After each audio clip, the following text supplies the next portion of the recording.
Hola, hola. Sean todos bienvenidos a este episodio número 8 de la segunda temporada del podcast Apaga y Vuelve a Encender, tu espacio humano en la tecnología. El día de hoy nos acompaña muy amablemente, nos dedica un tiempo el profesor Gustavo Amoni. Él es profesor en Derecho de la Universidad Central de Venezuela y adicionalmente también de la Universidad Anáhuac de México.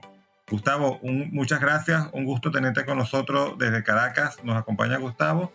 ¿Lo dije bien? ¿La Universidad Mexicana? Sí, muchas gracias, José Luis, por la invitación. Es un placer poder colaborar, compartir.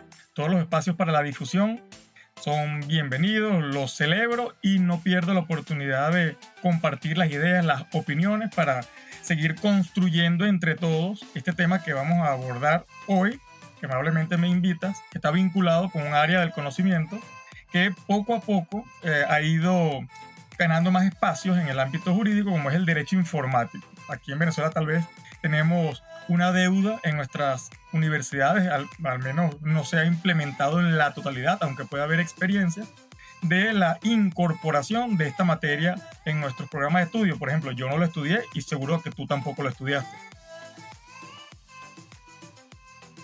No, de verdad que no. Por ahí lo poquito que estudié fue trabajo que uno voluntariamente como que hacía. Me acuerdo que tuve una presentación, una ponencia que fue premiada en Mérida en aquel momento la novedosa ley de delitos informáticos, que estaba así, recién salía del horno, y entonces hice mi paper, lo presenté y bueno, gracias a Dios fue el resultado electo. Gustavo, te hemos invitado primero porque bueno, hemos recibido muchísimas referencias de ti, que eres como que el experto que nos podía faltar en esta temporada del podcast Apaga y Vuelve a Encender. Estamos hablando sobre la seguridad digital porque el mes de octubre es el mes del cifrado en Latinoamérica. Y nosotros, por celebrar esta ocasión, dijimos, bueno, vamos a hacer una temporada con respecto a la seguridad digital. Pero adicional entendemos que tú, además de un experto, has estado involucrado con proyectos normativos que de alguna u otra forma buscan regular y garantizar como una seguridad o unos derechos en el espacio público que son hoy por hoy las redes sociales. Las redes sociales sabemos que se han convertido en lo que antiguamente era el espacio público, que podía ser una calle, una plaza, desde el punto de vista físico. Hoy en día, desde el punto de vista virtual, son las redes sociales. Entonces, claro, es algo novedoso. Algunos países ya tienen normativa, Venezuela quizás todavía no, y entiendo que tú estás vinculado con alguna. ¿Nos puedes contar un poco de este proyecto de normativa? Bueno, mi aporte, digamos, ha sido desde el punto de vista académico. He venido analizando cómo pudiéramos mejorar ciertas situaciones reguladas en las normas, ciertas actividades, ciertas relaciones jurídicas, situaciones jurídicas, desde el que se vienen realizando o que han ido migrando a los espacios digitales, como tú bien lo señalas, y para los cuales no hay una regulación específica expresa. Si bien se puede llegar a cierta regulación interpretando el ordenamiento jurídico que tenemos, lo idóneo es contar con una regulación expresa en la que se tomen en cuenta las particularidades de la difusión, el intercambio de datos a los niveles a los que se puede llegar cuando esta información consta en formato digital, está en bases de datos de acceso público y con las posibilidades que hay de los conocidos o las conocidas fake news o noticias falsas y las también conocidas deepfake o también que se han traducido como ultra falsos, ¿no? De hecho, anteayer estuvimos en las terceras jornadas de ciberseguridad que organiza el viceministerio no recuerdo exactamente el nombre completo, porque no se refiere siempre como VICIP, del viceministerio del Ministerio del Poder Popular para las Relaciones Interiores, Justicia y Paz, donde bueno, he tenido el privilegio de que me hayan invitado a las 3 ediciones. La última fue el 8 y 9 de octubre, recientemente. Y en esa oportunidad, bueno, se planteaba o se discutía o se discuten aspectos vinculados con la regulación jurídica en materia de ciberseguridad en Venezuela, así como también participan peritos informáticos, expertos informáticos, desde el punto de vista ya técnico informático de cómo tiene que ser esta estos modelos de ciberseguridad. Entonces, en estas reuniones, en estas experiencias, jornadas de ciberseguridad, hemos venido conversando específicamente, ha sido mis participaciones, han estado vinculadas a cómo pudieran organizarse, cómo pudieran regularse las publicaciones que se hacen en las redes sociales de los cuerpos de seguridad. Esto también parte de una preocupación que incluye las redes sociales del Ministerio Público e incluye las redes sociales, obviamente, del Poder Judicial. Entonces, se requiere, desde el punto de vista de la presunción de datos, de la presunción de inocencia, protección de datos personales, derecho a la defensa, una regulación, a mi modo de ver, no solamente de las redes sociales oficiales de todos los cuerpos pues, que hacen vida en el país, vinculados con el ámbito judicial penal específicamente, pero también del resto de las actividades, principalmente penal por las consecuencias que puede tener, pero el resto de las actividades del poder público. Y en el ámbito penal concreto, la propuesta que hemos venido presentando y sobre la cual hemos venido discutiendo es cómo hacer compatible el derecho de todos los ciudadanos de conocer cómo están trabajando, qué están haciendo nuestros cuerpos de seguridad, qué está haciendo el Ministerio Público, qué está haciendo el Poder Judicial, que lo pueden compartir perfectamente por sus cuentas oficiales de redes sociales, pero también al mismo tiempo que estas publicaciones garanticen el derecho a la protección de datos personales y específicamente el derecho a la presunción de inocencia. Porque está muy claro a nivel constitucional para cualquier abogado que una publicación en una red social en la que se indique, por ejemplo, detenido José Luis, y te indica tu cédula de identidad, tu nombre completo, en Valencia, haciendo, pues, no sé, alguna actividad que la persona, que el cuerpo de seguridad que te detuvo, estima que es ilícita, que es ilegal, incluso que es delictiva. Cuando esa publicación aparece en las redes sociales, cualquiera que lo lea, los abogados a lo mejor podemos tener cierta duda. Y sin embargo, podemos dejarnos llevar porque si está publicada en una cuenta oficial, bueno, es porque ya hubo algún debido proceso. Pero el que no es abogado simplemente da por sentado que esa persona es culpable porque así se publicó en una red social de un cuerpo de seguridad del Estado o de un órgano público venezolano. Y eso, cuando se publica, bueno, ni siquiera ha iniciado el proceso jurisdiccional. Apenas hay una detención que pudo haber sido, por ejemplo, en flagrancia, en otros casos sí, puede haber una orden de privación de libertad, pero no ha habido todo un proceso en el que se ha podido defender la persona con una sentencia definitivamente firme para desvirtuar esa presunción de inocencia. Hay distintas soluciones, desde la creación de órganos que se dediquen a la protección de datos en el propio cuerpo de seguridad, en el propio Ministerio Público, en el propio Tribunal Supremo de Justicia. Es un poco la tesis europea de la creación de una figura especial en cada institución y además una figura adicional general que se encargue de la protección de datos en términos generales. Otras soluciones, por ejemplo, que hemos visto revisando redes sociales en Iberoamérica, e incluso pues en algunas europeas y en Estados Unidos, me llamó mucho la atención en el caso de México, cuando publican, además de que no indican el nombre de la persona y le tapan la cara con un recuadro, pues un rectángulo, una línea pues, negra, al menos el área de los ojos, de la nariz, y hay una leyenda abajo, un rótulo en el que se lee, según el artículo tal de la Constitución mexicana, toda persona se presume inocente hasta que se considere lo contrario. Pero bueno, imagínate esta noticia, tú que estás por aquí en el campo, Gustavo, de los medios de comunicación. Permíteme la interrupción, Gustavo. Sí. Permíteme la interrupción, Gustavo. En el diagnóstico que has hecho, ¿se maneja igual esta situación que estás describiendo respecto a los niños y adolescentes? ¿O allí sí, en la actualidad, ha habido un poco más de cuidado con esa presunción de inocencia o de resguardo al buen nombre de las personas que todavía no han sido condenadas por el hecho ilícito en el cual están investigando?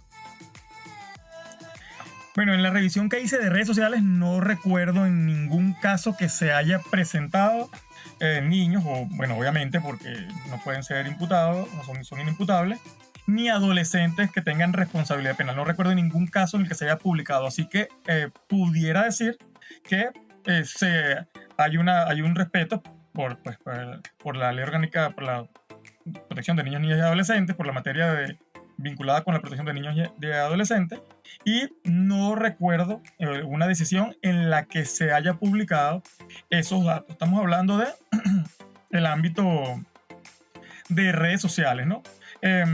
Sin embargo, por ejemplo, incluso en el portal de Internet del Tribunal Supremo de Justicia, los datos de niños, niñas, de adolescentes específicamente que tengan responsabilidad penal, se eliminan, bueno, así como los datos de niños, niñas y adolescentes en los procesos jurisdiccionales, de acuerdo con el artículo 65 de la LOPNA, la Orgánica de Protección de Niños, Niñas y Adolescentes, deben excluirse. Sí he visto, en ciertos casos, que se puede dejar a lo mejor el nombre del padre, el nombre de la madre, y eso de alguna forma entonces permite la identificación. Entonces pareciera que todavía haría falta un poco más, tal vez, un debate adicional sobre la exclusión de todos los datos, o si hay que dejar algunos y por qué razón. Bueno, rápidamente para cerrar la idea anterior, te comentaba que en México, por ejemplo, está este rótulo que indica que esta persona que se presenta se presume inocente, pero imagínate desde el punto de vista comunicacional, desde el punto de vista del mercadeo, que la siguiente noticia, tal cuerpo de seguridad, para no nombrar aquí a ninguno, porque no estamos haciendo ninguna denuncia, sino estamos reflexionando académicamente, tal cuerpo de seguridad publica en su red social: detenida persona que se presume inocente de el posible delito tal que según este funcionario pudo haber cometido, pero que eso tendrá que probarse mediante un proceso con las debidas garantías. O sea, nada más leyendo la noticia ya la persona se perdió, se acabó la noticia, pasaron a la siguiente noticia.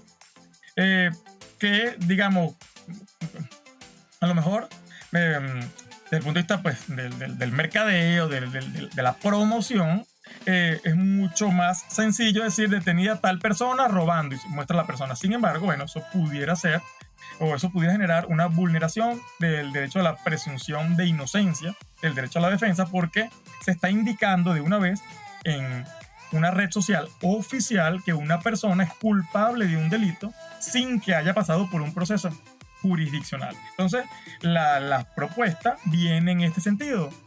Es decir, vamos a garantizar el derecho de las personas a saber cómo está trabajando el Estado, qué está haciendo, quién está haciendo los cuerpos de seguridad, qué está haciendo el Ministerio Público, qué están haciendo los tribunales. Perfecto, vamos a publicar todo eso porque todos queremos saber qué están haciendo, y al mismo tiempo ese derecho es compatible con el derecho a la presunción de inocencia, derecho a la defensa y protección de datos personales. No hace falta indicar tal persona, cédula de identidad y presentar la foto, porque esa persona, insisto, en ese momento es inocente, o en ese momento se presume inocente, no se presume culpable. Entonces, cuando lo publican como culpable, ya se está desapareciendo, se está desvirtuando esa presunción.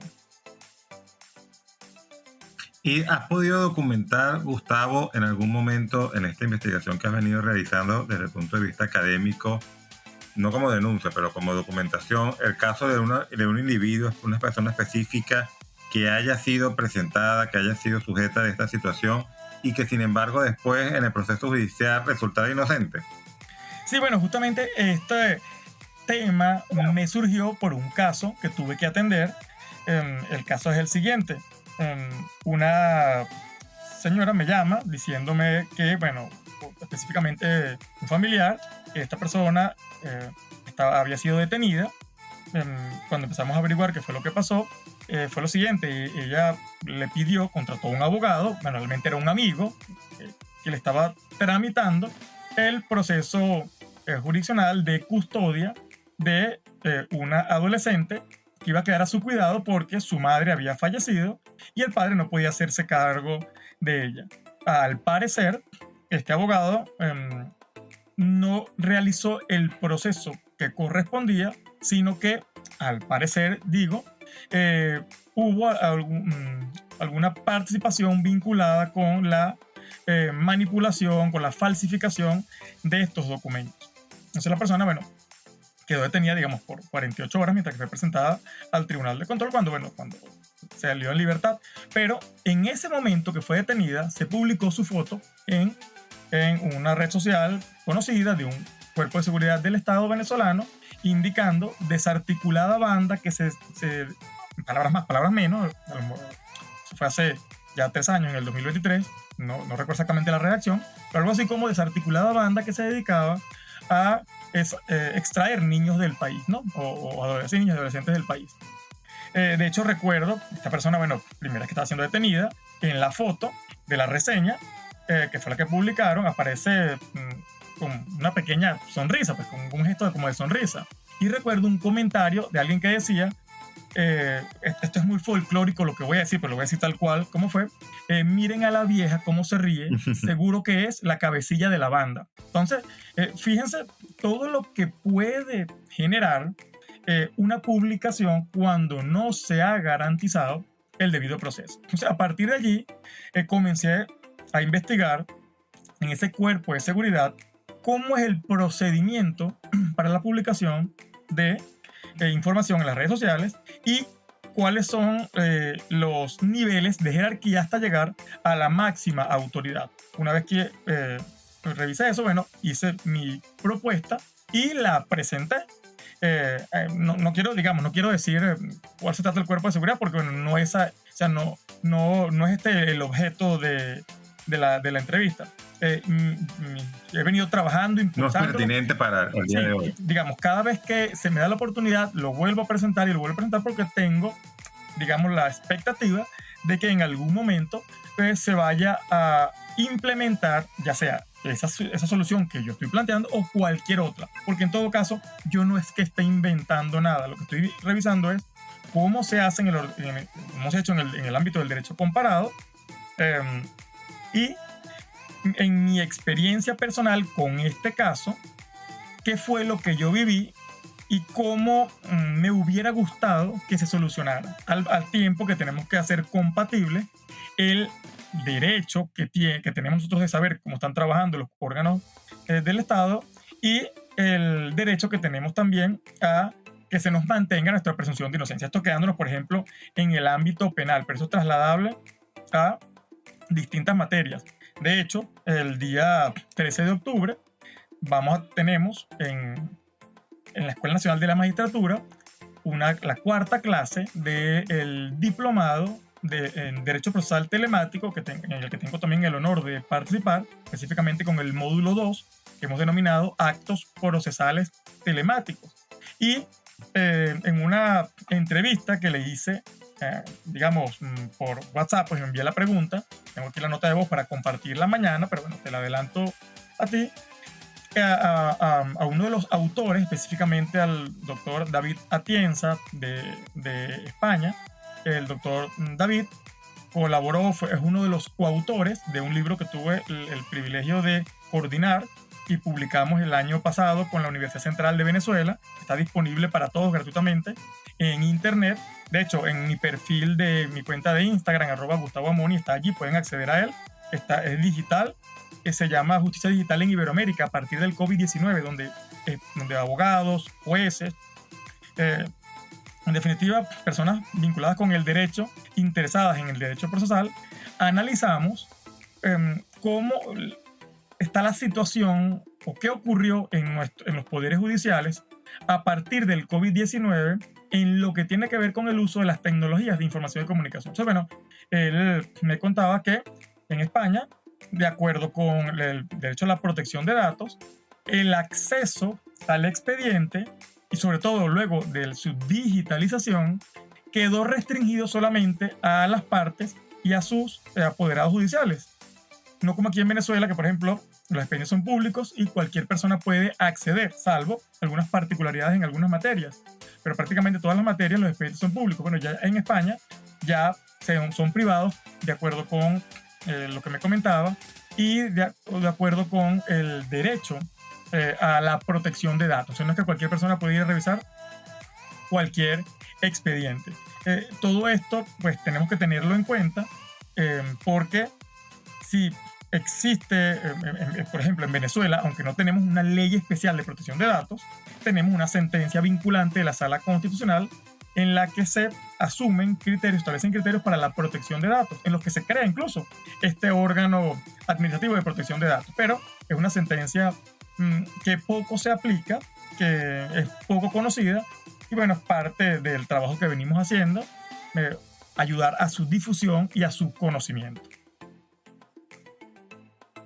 ¿Sabes qué, Gustavo? Me gustaría echar un paso atrás porque comentabas un poco que evidentemente hacer un ejercicio un poco teórico sobre cómo redactar la noticia o el encabezado de las redes sociales, del tweet, del Instagram o las redes sociales que vengan en el futuro, de una manera que en principio fuera como más respetuosa, donde hablemos de un presunto detenido, presuntamente implicado, y varias veces la palabra presunto, pues evidentemente va a perder un poco de, vamos a decirlo de esta manera, sexy para el marketing, y quizás pues es más difícil que lograr que las personas encargadas de manejar las redes sociales de los cuerpos de seguridad del Estado lo hagan de esa manera.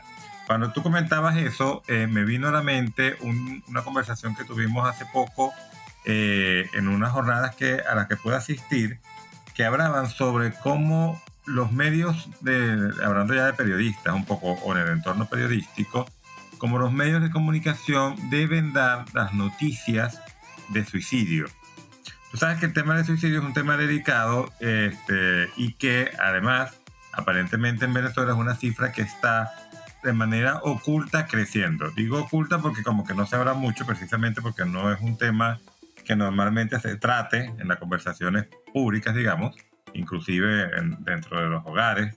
Entonces no es un tema muy común, pero aparentemente esta cifra, digo aparentemente porque de verdad no tengo acceso a estadística, pero sí sé que personas que tienen posiciones dentro de organismos que sí llevan estadística han manifestado en el último año su preocupación porque va creciendo esa estadística, la cual pues no es pública hasta ahora.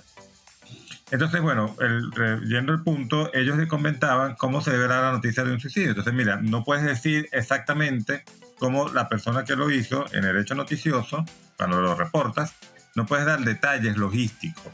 Si amarró una cabulla en tal sitio, porque de alguna u otra forma, esa noticia se puede convertir entonces en un manual de procedimiento para una persona que está atravesando una depresión. Y así varias cosas. O sea, enfócate en la tristeza quizás de la familia y no te enfoques en lo que hizo. No vayas tampoco a intentar justificarlo, pero tampoco condenarlo. O sea, no es decir, una persona que estaba llena de deuda cometió suicidio, porque entonces como que le estás dando la idea a alguien que esté pasando un momento lleno de deuda, y no, mira, esta es la alternativa. Pero tampoco condenarlo de que cómo se le ocurre, no, o sea, tienes que intentar irte a los hechos. Quizás esa también puede ser una alternativa acá, intentar los medios, porque claro, lo que tú dices también es muy lógico. La población tiene derecho y quizás incluso necesidad de saber qué están haciendo los cuerpos de seguridad, en qué se está invirtiendo esos fondos públicos, cuál es la actuación de esos cuerpos, ¿no? Pero quizás si se rigen o se van directamente, no sé si en esta propuesta en la cual tú has podido colaborar de alguna forma académica, también se habla un poco de eso, de cómo redactar la noticia. O sea, porque al fin y al cabo debes dar el hecho noticioso, pero cómo hacerlo de la mejor manera. Sí, básicamente se explica o se plantea, se propone qué tipo de imagen se debería compartir, y en caso de que se decida compartir la imagen de la persona, bueno, que esté tan anonimizada, que esté tan modificada esa imagen que sea imposible reconocerlo. Por ejemplo, que se cubra totalmente pues el rostro. Si el cabello es muy particular, pues entonces que se cubra el cabello. Si tiene algún tipo de tatuaje lunar, es decir, algún tipo de marca, ya sea natural o personal, en su cuerpo, que igualmente se oculte para que no haya posibilidad de identificarlo. Y todo esto lo pensé cuando tuve este caso, porque bueno, también la señora tenía ciertas particularidades, digamos, en su cabello. No recuerdo que tuviera ninguna otra particularidad, digamos, en el resto de su cuerpo, pero sí en su cabello. Cuando yo decía, bueno, solamente que le cubran los ojos, yo decía, pero es que nada más con verle el cabello y la forma de la cara, o sea, quienes ya conocen a esta persona, pueden identificarla. Entonces, bueno, planteaba, bueno, que se cubra todas aquellas señas que permitan identificarla. Y igualmente, pues en los términos de la redacción, porque estuve revisando pues, en qué se publicaba y a veces se publica incluso dónde vive, dónde trabaja, con la dirección, con la ciudad. Entonces, todos esos aspectos creo que no son relevantes para efectos de la noticia. Por ejemplo, en Francia, recuerdo en las redes sociales algunos casos en los que se indicaba, por ejemplo, se detuvo a una persona con posesión de algún psicotrópico o de alguna droga pues ilegal. Y la foto que aparecía era, por ejemplo, el elemento que había sido obtenido, de la pieza, de la cosa, en definitiva, que había sido obtenida, que se le había quitado, pues, de alguna manera, a la persona que la poseía de forma ilegítima, ya sea para efectos de venderla, de transportarla, de lo que sea. Pero no había fotos de ninguna parte de la persona. En otros casos, he visto también cómo se fotografía a las personas estando de espalda, que también pues, es más difícil identificarlo. Y no hay indicación de su nombre, mucho menos de la identidad, de dónde vive ni de dónde trabaja. Entonces, se plantea estos aspectos que no deberían estar y se indica brevemente cómo pudiese, qué es lo que debería indicarse, qué es lo que debería expresarse en esa noticia. Ahora, un modelo no está allí en la propuesta, pero creo que pudiera servir, teniendo en cuenta lo que indica, una especie de modelo o a lo mejor de especificación. Bueno, solo puede tener estos datos. Lo que pasa es que ya eso seguramente requerirá el debate con personas versadas en el campo de la comunicación social, que puedan indicar, que puedan manifestar o proponer cómo pudiéramos de alguna forma hacer ese planteamiento para evitar que el control sea muy excesivo y que luego se requiera algún dato que no se pueda colocar o no se pueda agregar porque no está así previsto expresamente. Entonces, básicamente, la reacción está en términos negativos de lo que no se puede hacer, dejando en términos amplios, más amplios, lo que sí se puede hacer. Obviamente, como toda norma, es susceptible de mejora, pero la propuesta es iniciar con algo y bueno, ya en la medida que vaya avanzando, que se vaya desarrollando, que se vaya aplicando, se irá mejorando, se le irán agregando y quitando elementos a su redacción. Un caso que me llamó la atención y a partir del cual comprendí un poco este proceso de mejora continua de las normas. Otro libro que estoy coordinando es sobre delitos informáticos y estoy trabajando, hay un artículo que estoy escribiendo a dos manos, es decir, entre dos autores, con un abogado francés. En este caso, cuando empezamos a escribir este trabajo, la norma francesa tenía una redacción y en la segunda revisión que le dimos a este trabajo, se le había incorporado una palabra al tipo penal francés que estábamos analizando en comparación con el tipo penal de la Ley Especial contra los Delitos Informáticos en Venezuela. Tiene que ver esto con abuso sexual o pornografía infantil o pedopornografía, como lo llaman allá. La norma francesa, cuando empezamos a estudiarla, hacía referencia a la pornografía. Y luego, en la medida que estuvimos desarrollando el trabajo, en la última versión que tenemos hasta ahora, vamos a ver si hay alguna otra versión antes de que se publique, en ese caso, se le agregó que en esa imagen pornográfica infantil o de abuso sexual infantil que se va a distribuir, pudieran participar, fue lo que se le agregó, uno o más animales. Eso no estaba en la redacción original francesa. Entonces, con esto lo que te quiero decir es que lo idóneo, es decir, creo que nunca la norma va a estar perfecta, acabada, sino que se va a ir modificando en el tiempo, pero por algo tenemos que comenzar.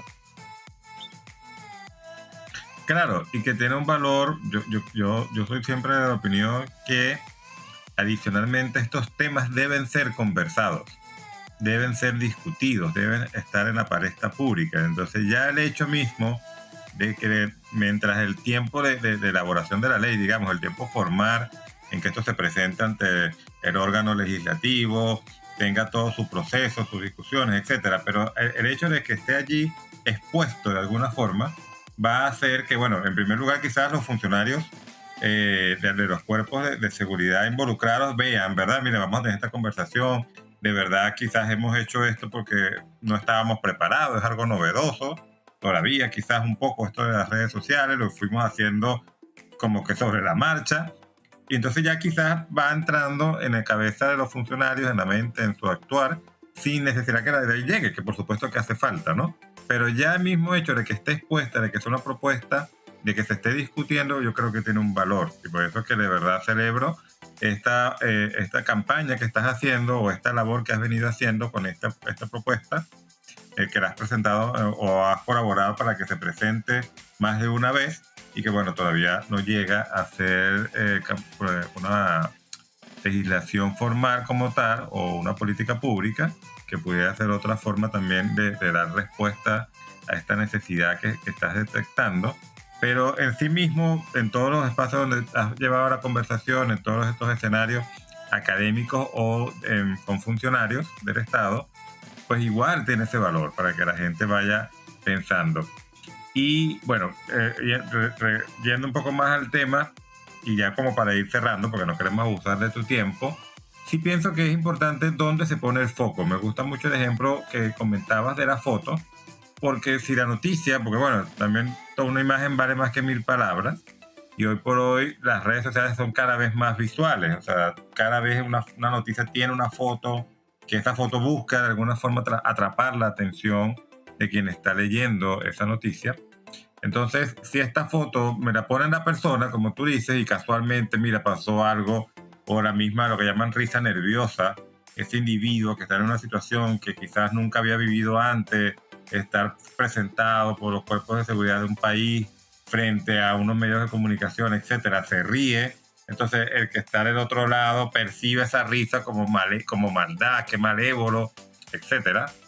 Si en vez de esa foto, que puede dar tantas interpretaciones, ponemos la foto de un objeto material, digamos, ¿no? Inanimado, ya sea el objeto que se rescató, que fue robado, que se rescató en el operativo, ya sea lo que se incautó, la sustancia ilegal, etcétera. Igual estás dando el hecho noticioso, igual estás entregando información sobre el actuar del cuerpo de seguridad del Estado, igual la población se está enterando en qué se gasta su dinero, digamos, los fondos públicos, pero el foco de la noticia ya no es un individuo que además tiene presunción de inocencia, como tú muy bien lo dices, sino que de repente es la sustancia. O sea, es donde poner ese foco, ¿no? ¿Dónde me voy a enfocar yo? Por eso te comentaba un poco el tema de estos protocolos que hay, porque existen como unos protocolos, no son legislación, pero son protocolos de los cuerpos de cuando van a dar noticias sobre suicidios. O sea, no te enfoques en cómo lo hizo o en por qué lo hizo, sino que ocurrió el hecho y bueno, quizás enfócate en expresarle a la familia, enfócate en otras cosas, ¿no? O sea, ¿dónde poner este foco? Para ir cerrando, Gustavo, me gustaría saber o que nos contaras a las personas que nos escuchan y a nosotros, estos cuerpos de seguridad del Estado que tú más o menos has podido indagar un poco en tu diagnóstico académico, ¿quién es la persona encargada de manejar estas redes? O sea, ¿hay una persona, un funcionario específico para eso? Normalmente ese funcionario es periodista, es abogado o es una persona que tiene múltiples responsabilidades, además de llevar redes, comprar café, no sé, tiene funciones administrativas, porque también la parte humana, y este podcast se llama así, ¿no? El espacio humano dentro de la tecnología, la parte humana de entender que quizás un funcionario que es el encargado de llevar las redes sociales del cuerpo en específico, porque cada cuerpo tiene sus redes sociales, pero si no es periodista, no le podemos pedir entonces que cumpla con un perfil académico que no tiene. De repente es abogado, en la mayoría de los casos, digamos, ¿no? No sé, estoy elucubrando un poco. O de repente, bueno, tiene funciones compartidas, no solamente lleva las redes sociales, sino que también tiene que armar el expediente, no sé. Entonces, bueno, ya es una persona que no se va a dedicar a esto de la misma manera porque no tiene los mismos recursos, ¿no? ¿Cómo ha sido más o menos eso que tú has podido ver, constatar? Y no sé si hay algún tipo de normativa o perfil para estas personas que llevan las redes sociales de estos cuerpos. Bien, en el ámbito de la investigación he visto que hay una dirección, departamento de prensa. Ahora, no sé si es formal, o sea, de creación formal, o es de hecho, un departamento de prensa de hecho, ¿no? Que simplemente una persona lleva estas redes. En una oportunidad, la persona con la que tuve la ocasión de conversar era comunicador social, pero no sé si en todos los cuerpos se encarguen comunicadores sociales. Además de esto, estamos hablando del nivel formal de la organización. Pero además de esto, la propuesta, y esto no fue tampoco que se me ocurrió pensando, digamos, solamente con la reflexión, sino porque lo viví personalmente en esta propuesta, también planteo que la regulación debe incluir a las personas que ejercen los cargos, es decir, sus propias cuentas privadas, porque hay personas que utilizan sus cuentas personales, privadas, independientemente del cargo que tengan. Es decir, porque puede haber una que se llame funcionario de alto nivel, para no utilizar aquí ningún rango, funcionario de alto nivel María González, funcionario de nivel medio Pedro Pérez.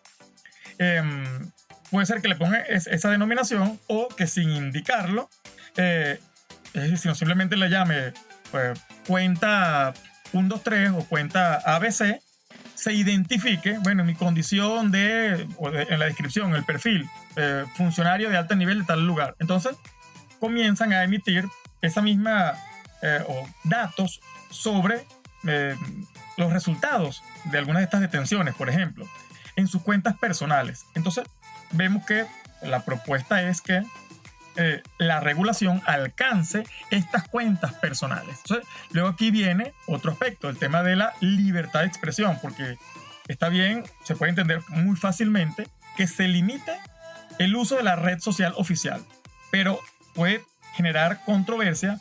Me vas a limitar también mi red social personal.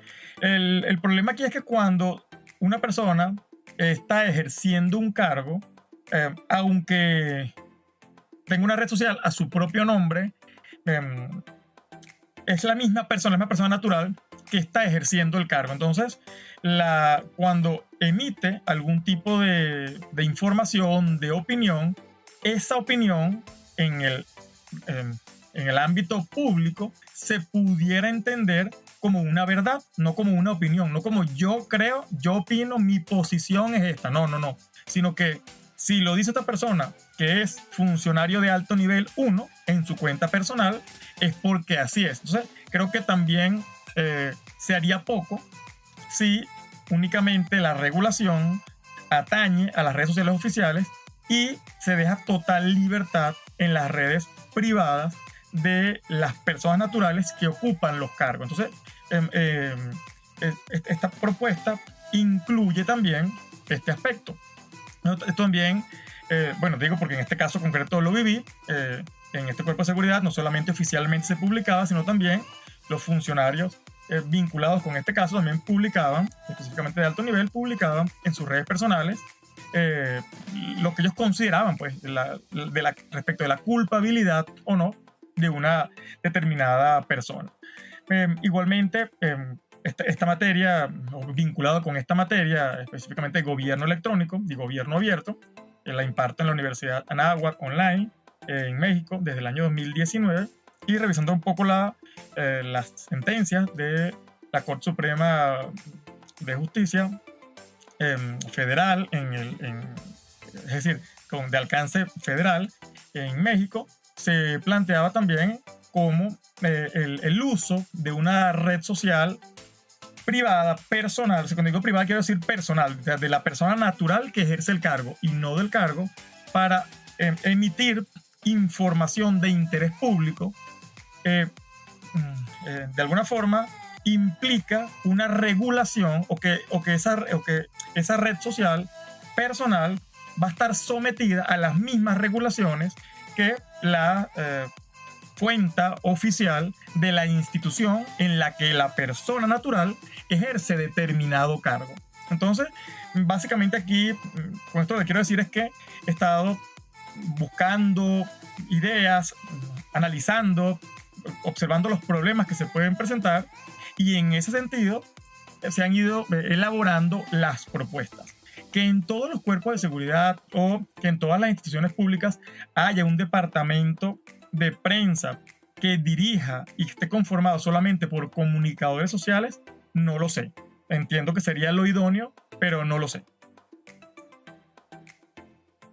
Pero fíjate que lo que estás comentando ahorita me recuerda mucho lo que pasó en Estados Unidos durante la presidencia de Donald Trump, porque en ese momento la cuenta de Twitter, específicamente la de Twitter de Donald Trump, se convirtió de facto y después fue respaldado así creo que fue por el tribunal o por el Congreso, como en un órgano de difusión de noticias oficiales. Porque entonces lo que Donald Trump publicaba en su cuenta personal terminaba siendo de alguna otra forma la publicación oficial de una posición del Estado, porque bueno, es el presidente del país, o de alguna forma ya vaya por hecho como que esa era la publicación oficial, y a partir de ese momento era obligatorio, surgían obligaciones para algunos sujetos a partir de una publicación específica de una cuenta personal de un individuo que en un momento específico está ejerciendo unas funciones, en este caso presidente de la República. Entonces es curioso, y con esto quiero ir cerrando, ¿hay algún organismo en Venezuela actualmente, o no sé si en la propuesta con la que de alguna forma has colaborado, hay alguna especie de organismo, alguna especie de autoridad que deba referirte a estos casos, o cada organismo, cada cuerpo de seguridad que tenga su cuenta debe tener internamente procedimientos que se adecúen en esta propuesta de ley? No conozco que haya algún tipo de organismo general, de hecho, una autoridad de protección de datos, aunque en la Sala Constitucional la refiere su creación con una sentencia vinculante del año 2011, si mal no recuerdo. Entiendo que no se ha creado, o no lo conozco al menos, y la propuesta es que en cada cuerpo haya uno interno y luego, bueno, que haya una autoridad que pudiera ser a lo mejor nacional, como garantía adicional a la falta de cuidado, a la falta de atención debida de esta situación por parte del órgano interno. Es un poco, es la propuesta. En definitiva, en Venezuela no tenemos una ley de protección de datos, tenemos una sentencia vinculante de la Sala Constitucional que ordena la creación de una autoridad de protección de datos, y la propuesta que he venido planteando es que en cada organismo haya una autoridad de protección de datos. Igual no es propuesta mía, esto simplemente estoy tropicalizando, adaptando a la institución o a las instituciones a las que le he presentado esto, la metodología, la normativa europea de protección de datos, que luego, con un procedimiento pues a lo interno, porque, por ejemplo, en Venezuela lo que tenemos es el habeas data para efectos de protección de datos, pero eso requiere que la noticia tenga que estar publicada por lo menos 20 días para poder iniciar este proceso de habeas data, ¿no?, ante los tribunales. Entonces luego viene todo el proceso, que es la forma que tenemos el día de hoy, en este momento, de proteger nuestros datos personales, lo que se publica de nosotros, ¿no?, la solicitud de anular esos datos. Y sobre todo en el ámbito penal, donde tenemos una ley de antecedentes penales que prohíbe la publicación de los antecedentes penales. Se prohíbe en Venezuela a los empleadores que averigüen o que exijan los antecedentes penales para contratar a una persona. Entonces, si eso está prohibido, ¿cómo es que, por ejemplo, simplemente ingresando en internet, en algún buscador o en redes sociales, podemos conseguir antecedentes penales de alguna persona? Bueno, la redundancia, pues obviamente, antecedentes penales que eh, no solamente en el formato oficial de antecedente penal, sino que estén, por ejemplo, en el formato de una sentencia o en el formato de una orden de presión de libertad o un acta policial en la que se materialice alguna detención con base en alguna orden judicial o en caso de flagrancia. Entonces, aunque estos no son casos específicamente de antecedentes penales, mientras no haya una sentencia definitivamente firme de condena, la idea que se quiere proteger es un poco la misma, la presunción de inocencia. Y aquí aún más el derecho a la defensa. Y luego viene toda la serie de derechos que pueden verse perjudicados a partir de una pérdida del estado de defensa en el que se puede encontrar, o de la situación de presunción de inocencia en la que se puede encontrar una persona.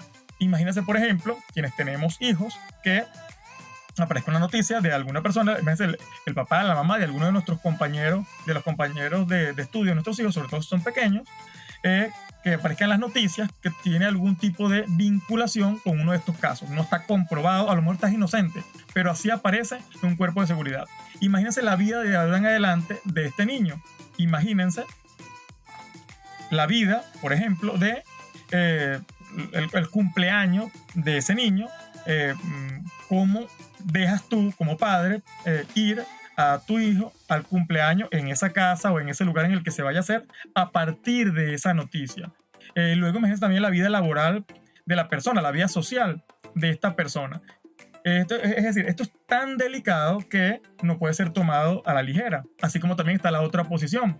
¿Qué pasa cuando esto es cierto, pero no se comparte absolutamente nada? Y se puede incurrir entonces en determinados riesgos porque no se conoce la determinada situación desde el punto de vista penal de una persona. No es un tema fácil, pero bueno, esto es un poco parte del debate para el que te agradezco que me hayas dado este espacio para compartir, y a partir de aquí, bueno, comenzar también a escuchar las críticas y las propuestas, las ideas que haya que tomar en cuenta, que me pueden escribir pues a cualquiera de mis redes, en Instagram, en LinkedIn, YouTube o X, el antiguo Twitter, @Gustavo Amoni, cualquiera de ellas. Buenísimo, gracias por dar el contacto y disposición al público. De verdad que es un gusto, Gustavo, ver cómo la academia sale, porque es una lucha que tenemos en el Centro Latinoamericano de Investigaciones sobre Internet, la ONG que patrocina este espacio, este podcast, de que los profesores no se queden solo en lo catedrático, no solo en el conocimiento teórico, no solo en lo abstracto, sino que, bueno, en el caso del derecho, por ejemplo, puedan llevar propuestas de políticas públicas, puedan colaborar con propuestas normativas, puedan o internas en algunos cuerpos del Estado, evidentemente, no solo en el caso de seguridad como tu caso, sino en todas las materias, porque, bueno, hay profesores de todas las áreas, ¿no? Evidentemente. De verdad que sí, y tengo fe y esperanza de que todo pues mejore mientras hayan profesores que, como tú, colaboren en la práctica, más allá también de lo catedrático que hace falta. Por supuesto que sí, tenemos que formar nuevas generaciones de profesionales que saquen lo mejor de sí y contribuyan a un mejor país, pero adicionalmente a eso también, como son personas que tienen el conocimiento, que están formándose, que están formando nuevas generaciones, pero que ya tienen el conocimiento, colaboren con propuestas como esta. Eso fue todo, amigos que nos escuchan. Nos acompañó el doctor Gustavo Amoni, profesor universitario, en este episodio número 8 del podcast Apaga y Vuelve a Encender, en su segunda temporada dedicada a la seguridad digital, por celebrarse en el mes de octubre, el mes del cifrado en Latinoamérica. Gustavo, ya tienen sus redes sociales. Muchas gracias por tu tiempo y no sé si te quieres despedir con unas últimas palabras. Sí, muchísimas gracias por la invitación.